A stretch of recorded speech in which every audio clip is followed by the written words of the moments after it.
আজ খালি।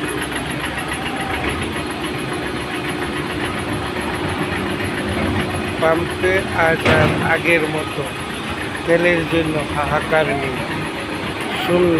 এই পাম্পটি এখন শূন্য। অথচ সেই পাম্পে এক সময় ছিল প্রচুর ভিড়। বাইক নিয়ে তেলের জন্য প্রায় হট্টগোল লেগে থাকত।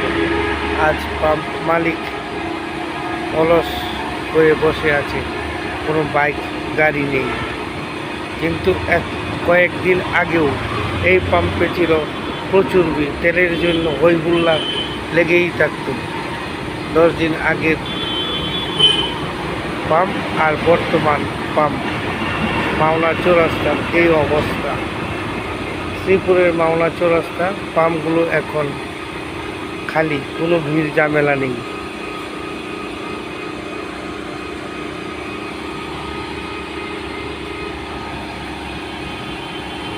এভাবেই মালিক কর্মচারীগণ এখন বসে বসে অলস সময় পার করছে।